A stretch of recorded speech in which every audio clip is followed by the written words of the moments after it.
بسم اللہ الرحمن الرحیم۔ السلام علیکم ورحمۃ اللہ وبرکاتہ۔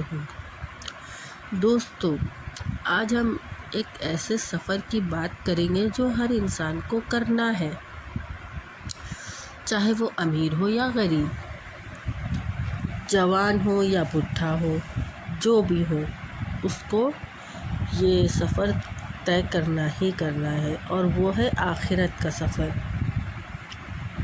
قرآن میں اللہ پاک فرماتے ہیں، ہر نفس کو موت کا مزہ چکھنا ہے، اور تم سب کو قیامت کے دن اپنے اعمال کا پورا بدلہ دیا جائے گا۔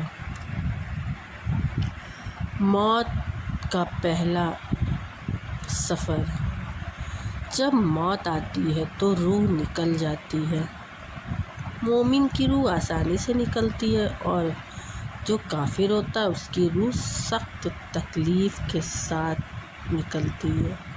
مطلب جو مومن ہوتے ہیں، نماز پڑھتے، عبادت کرتے، تو اللہ پاک اس کی روح ایک دم جھٹکے سے نکال لیتا ہے، اس کو پتہ ہی نہیں چلتا ہے، نہ اس کو کوئی تکلیف ہوتی ہے، کچھ بھی نہیں ہوتا، اور بہت سکون کی موت اس کو آتی ہے۔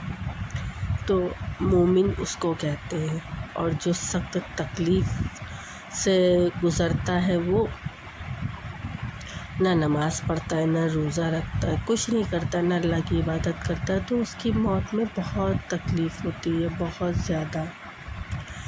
قبر کا سفر۔ نبی کریم صلی اللہ علیہ وسلم نے فرمایا، قبر یا جنت کے باغیچوں میں سے ایک باغ ہے۔ مطلب جنت میں ایک باغ ہے، یا جہنم کے گڈھوں میں سے ایک گڈھا ہے، گڈھوں میں سے ایک گڈھا ہے۔ یہاں سے اصلی آزمائش شروع ہوتی ہے، مطلب یہیں سے ہماری اصلی آزمائش شروع ہوتی ہے۔ قیامت کا دن۔ جب قیامت آئے گی تو کیا ہوگا؟ جب سب لوگ اٹھائے جائیں گے، ہر شخص اپنے اعمال کا حساب دینے کھڑا ہوگا کہ میں نے یہ اعمال کیا، میں نے وہ کیا۔ نماز، روزہ، زکوٰۃ، اخلاق، سب چیزیں تولی جائیں گی۔ ہر انسان کی ہر چیز کو دیکھا جائے گا، کس نے نماز پڑھی، کس نے زکوٰۃ دی، کس نے روزہ رکھا۔ جیسے ہم لوگ کا ایگزام ہوتا ہے، اسکولوں میں پڑھتے تھے تو ایگزام ہوتا تھا، تو ویسے ہی اللہ پاک بھی ہم لوگ کا امتحان لے گا۔ اس ٹائم قیامت کے دن ہم لوگ کا سارا رزلٹ آؤٹ پٹ نکل کے آئے گا کہ کیا کیا ہم لوگوں نے دنیا میں کیا۔ پل صراط کا راستہ بڑا ہی کٹھن ہوگا، مطلب ان لوگوں کے لیے کٹھن ہوگا جو نہ نماز پڑھتا ہوگا، نہ قرآن پڑھتا ہوگا، تو وہ کیا ہوگا؟ وہ پل صراط سے جیسے ہی گزرے گا وہ نیچے گر جائے گا۔ اور جو اللہ پاک کی عبادت کرتا ہے، مومن ہے، نماز پڑھتا، قرآن پڑھتا، روزہ، زکوٰۃ، سب جیسے جیسے اللہ پاک نے بتایا اس طرح سے کرتا ہے، تو اس کا راستہ آسان ہو جائے گا۔ وہ ایسے جھٹکے سے گزرے گا کہ پتہ ہی نہیں چلے گا، جیسے لگے گا کہ کوئی بجلی ایسی گزری ہے۔ آخری منزل کیا ہوگی؟ جنت یا جہنم؟